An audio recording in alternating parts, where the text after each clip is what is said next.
शेवटचं भाषण आहे.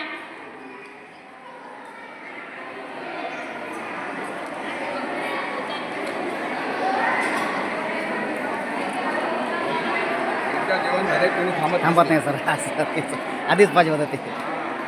काय जेवण झालं की असं वाटते कार्यक्रम संपला. सर्वांना सर्वप्रथम जय बिरसा, जय आदिवासी. जागे आहात ना तुम्ही? जय बिरसा म्हणा पण. जय बिरसा, जय आदिवासी. सर्वप्रथम राजाची राणी नसतानाही एक स्त्री आपल्या लेकराला राजा करू शकते हा पराक्रम ज्या मातेने केला अशा राजमाता राष्ट्रमाता माझी जाऊ साहेब, बहुजन प्रतिपालक छत्रपती शिवाजी महाराज, आरक्षणाचे जनक राजर्षी शाहू महाराज, त्याचबरोबर विश्वरत्न डॉक्टर बाबासाहेब आंबेडकर, ज्यांनी चूल आणि मूल ही भावना मोडीत काढत स्त्री शिक्षणाचा पाया रोवला असे महात्मा ज्योतिबा फुले, सावित्रीबाई फुले, त्याचबरोबर माता रमाई, माता कुमाई, तंट्याबीर, समशस्ती पाटील, राणी दुर्गावती, त्याचबरोबर उलगुलांच्या नाऱ्याखाली सर्व आदिवासी समाजाला संघटित करणारे, लढायला शिकविणारे सत्पुरुष, सेवक, सुधारक, विचारवंत, वीर योद्धा बिरसा मुंडा या सर्व महामानवांना, महापुरुषांना सर्वप्रथम विनम्र अभिवादन करते, नतमस्तक होते.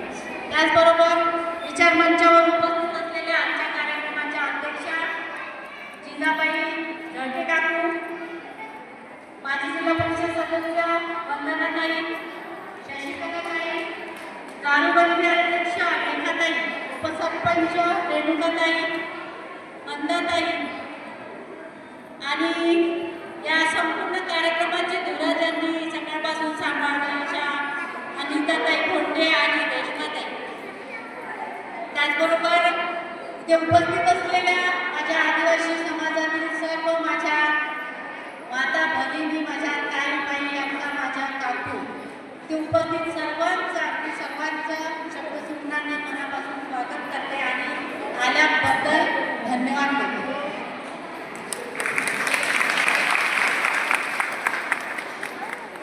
या स्टेजवर येताना प्रत्येकाला वाटत होतं की मला काय बोलता येत नाही, मला काय बोलता येत नाही, परंतु आल्यावर दोन शब्द काय होईना प्रत्येक जण बोलल्या आणि प्रत्येकीला बोलता येतं, परंतु काय होतं विचारमंच मिळत नाही, व्यासपीठ मिळत नाही, बोलायची इच्छा असतानाही विचारमंचावर बसलेल्यांनाच फक्त संधी मिळते.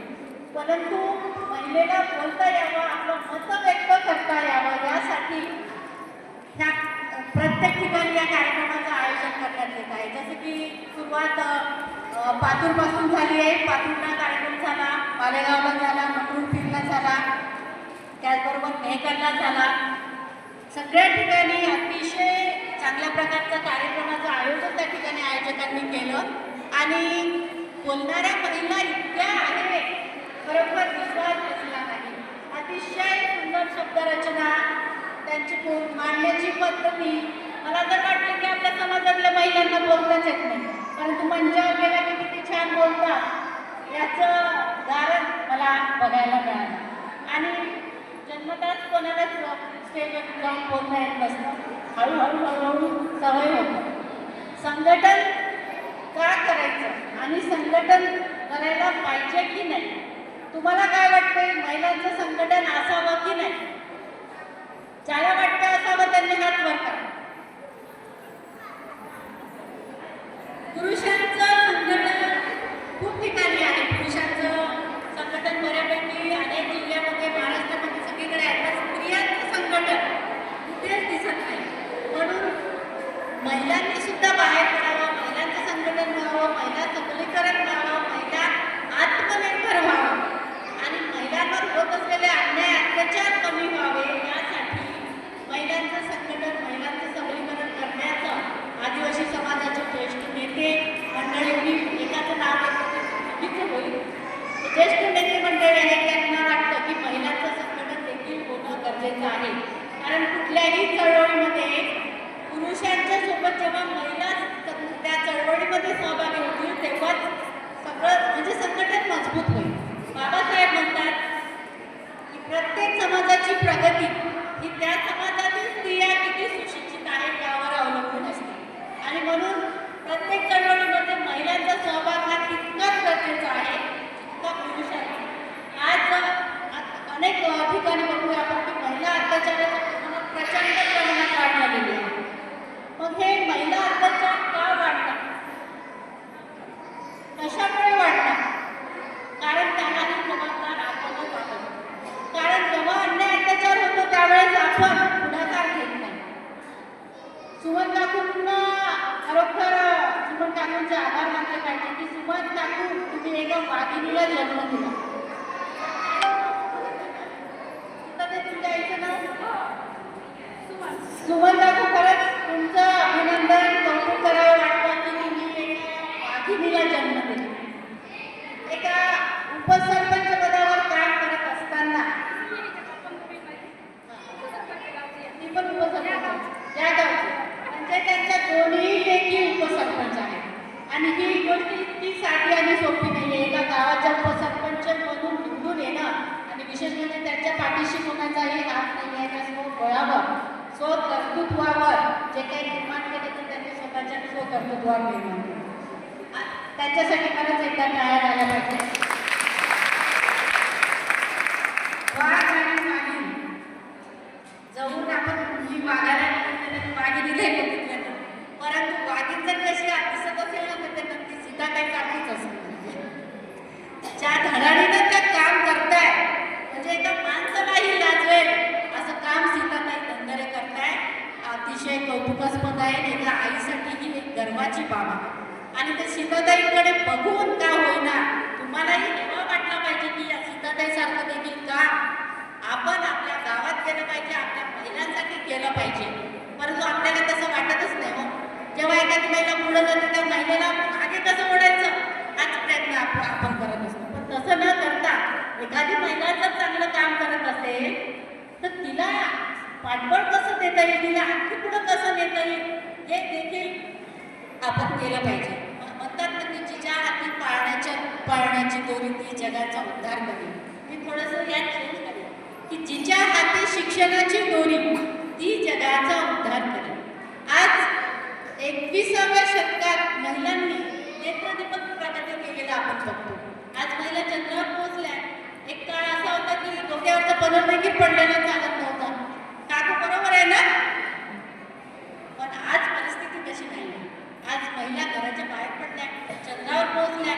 पुरुषांच्या खांद्याला खांदा लावून काम करताना आपण बघतो. मग ते SP असो, DYSP असो, कलेक्टर असो, या देशाच्या राष्ट्रपती आदिवासी महिला आहेत द्रौपदी मुर्मू, अशा मोठ्या मोठ्या पदावर महिला काम करतात. आपण कुठे कमी पडतो? आदिवासी महिलांना का वाटत नाही की आपणही बाहेर पडलं पाहिजे, उच्च पदावर काम केलं पाहिजे?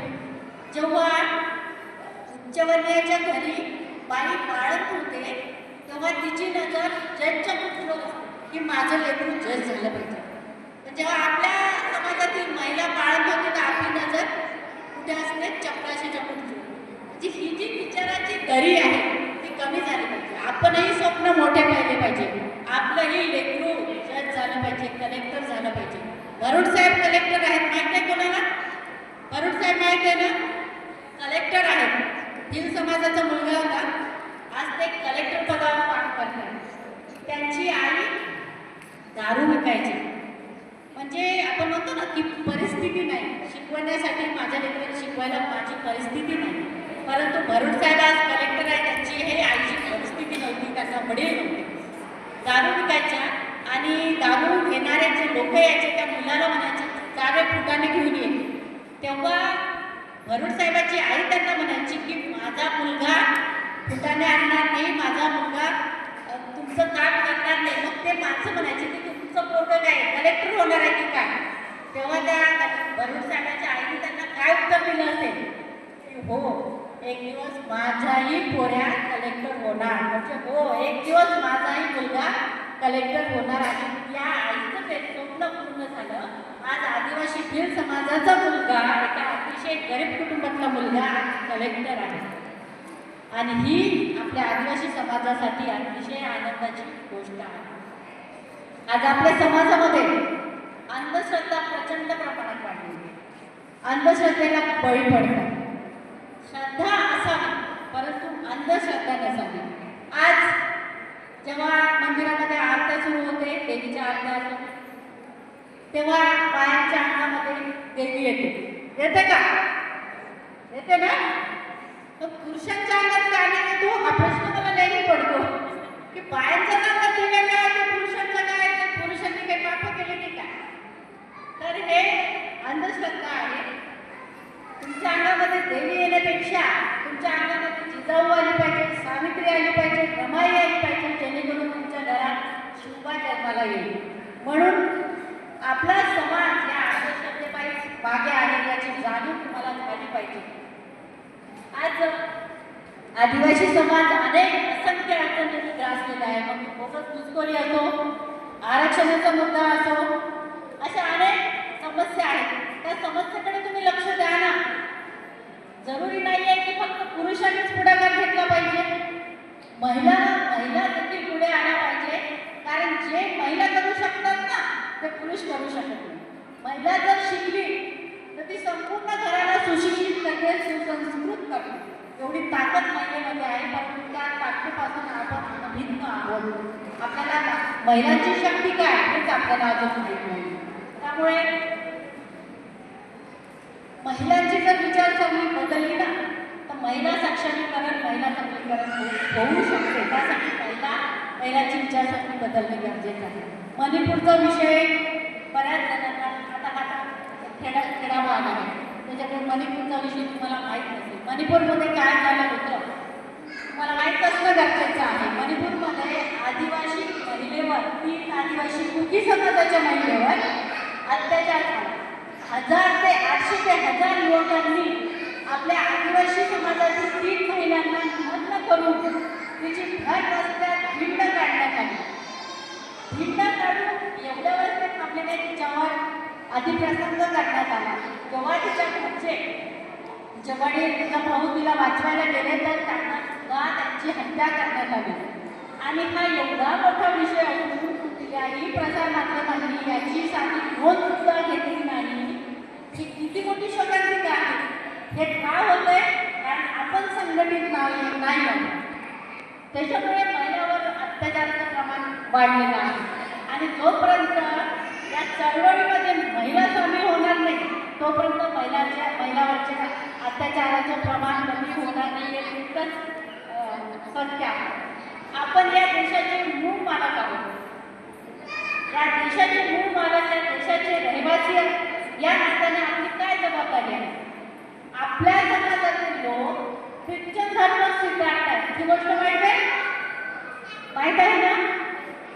मग जर आपण या देशाचे मूळ मालक आहोत, या देशाचे मूळ रहिवासी आहोत, तर मग आपली जबाबदारी काय असली पाहिजे?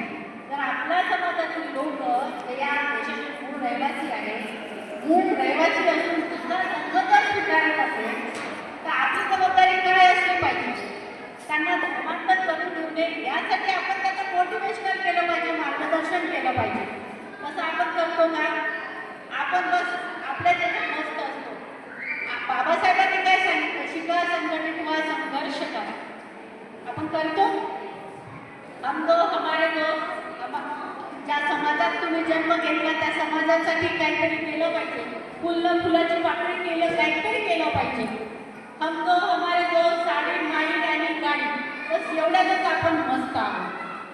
जे आरक्षणाच्या माध्यमातून नोकरीला लागले त्यांचं देखील कर्तव्य असलं पाहिजे की माझ्या ग्रामीण भागामध्ये जे लेकरं आहेत त्या लेकरांना नोकरी लागावी यासाठी तुम्ही शिकलेले लोक काय करतात? तुमची जबाबदारी काय आहे? खेडोपाडी जाऊन जे आपले नातेवाईक आहेत त्यांना तुम्ही शिक्षणाच्या प्रवाहात आणण्याचा प्रयत्न करा. हे छोटे छोटे जे मुलं आहेत, मुली आहेत, हे येणाऱ्या पिढीचं, येणाऱ्या आदिवासी समाजाचं भविष्य आहे. या मुलांना शिकवा, मोठं करा आणि त्यांच्या पाठीमागं सगळ्यांचं चांगलं होऊ द्या ही सुद्धा अपेक्षा तुम्ही ठेवा. जोपर्यंत बाबासाहेबांनी सांगितलं की प्रत्येक समाजाची प्रगती ही त्या समाजातील स्त्रियावर अवलंबून असते. पण तुम्हाला वाटत नाही का की आपणही या चळवळीचा हिस्सा झाला पाहिजे, आपणही या चळवळीमध्ये सामील झालं पाहिजे, जेणेकरून समाज ज्या दिशेने वाटचाल करतोय अतिशय खराब कंडिशन आदिवासी समाजाची आहे त्या मार्ग दाखवण्याचं काम तुम्ही सुशिक्षित महिलांनी केलं पाहिजे असं या ठिकाणी मला आवर्जून सांगावं वाटते. यानंतरचा कार्यक्रम आपला हा मानोऱ्याला राहणार आहे. त्यासाठी सीताताईंनी ही सगळी धडपड केलेली आहे की मानोऱ्याच्या कार्यक्रमाला तुम्ही सगळ्या उपस्थित व्हावं. महिला आपल्या किती छान बोलतात हे तुम्हालाही कळलं पाहिजे आणि त्यांच्या पाठीमागून तुम्हीही मंचावर येऊन बोललं पाहिजे. म्हणून या सगळ्या खटाठोक सीताताई रेश्मा असो आणि त्यांच्या पाठीमागं पडद्यामागचे जे अदृश्य आत्मा म्हणून आपण नाही पडद्यामागून त्यांनी सहकार्य केलं त्या सर्वांचंच अभिनंदन करते, धन्यवाद देते. कारण हा कार्यक्रम जर झाला नसता तर मानोऱ्याला कार्यक्रम आहे हे तुम्हाला कळलं नसतं.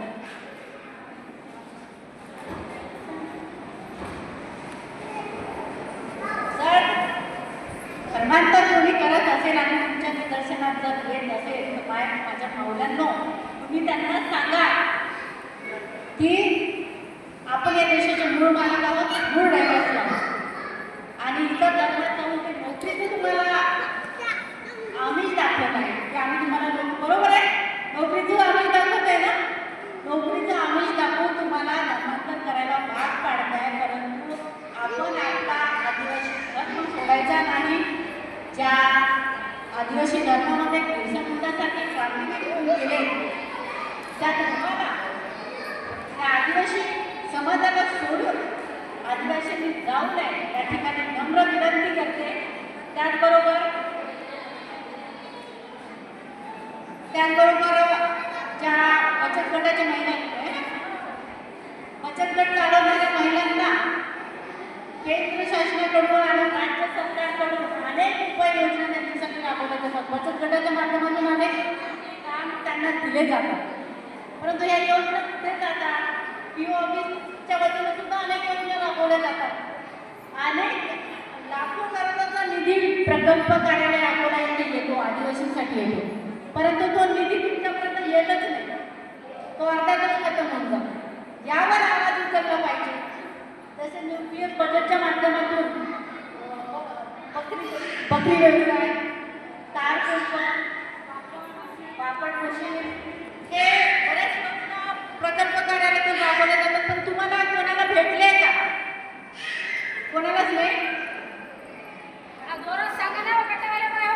आवाज नाही काय भेटलं ना. मग कोणाला काय असं वाटलं नाही की आपण अकोल्याला जावं, प्रकल्प कार्यालयात जावं. का वाटलं नाही असं? कारण नॉलेज, शिक्षणाचा अभाव. म्हणून शिक्षण घेणे ही काळाची गरज आहे. जे शिक्षण हे बाजूचं मुक्त आहे आणि जे ते तुटल्याशिवाय राहणार नाही. प्रकल्प कार्यालयामध्ये अशा अनेक योजना आहेत. त्यांना सगळ्या योजनाबद्दल माहिती आहे आणि त्या तुमच्या हक्काच्या आहेत. म्हणून प्रकल्प कार्यालय अकोला इथे जायचं, आमच्या बचत गटासाठी काही योजना आहे ते विचारायचं आणि जर काही अडचण आली ते काही काम करत नसेल तर मला फोन करायचा. मी आवर्जून त्या ठिकाणी तुमच्या कामाची दखल घेईन, फोन करेन आणि तुम्हाला काम बचत गटाला मिळेल. बचत गटामध्ये काम करणाऱ्या महिलांना सांगू इच्छिते की बचत गटामध्ये पैसे जमा झाल्यानंतर त्याच्यावर व्याज मिळतं, बरोबर? व्याज मिळतं ना तुमच्या पैशावर. मग ते पैसे तुम्ही जे काही येत असेल वाटून घेता आणि ते कुठं खर्च होऊन जाते माहिती पडतं. परंतु ते पैसे वाटून न घेता त्यामधून जर काय उद्योगधंदे तुम्हाला उभे करता आले बचत गटाच्या माध्यमातून तर ते सुद्धा तुम्ही करू शकता. म्हणजे महिला आर्थिकदृष्ट्या देखील सक्षम झाली पाहिजे हा देखील या चळवळीचा मेन उद्देश आहे. आणि हे सगळं करत असताना महिलांसाठी हे सगळ्या काही गोष्टी करणं इतकं सोपं आणि सरळ नाही. त्यासाठी असंख्य अडचणी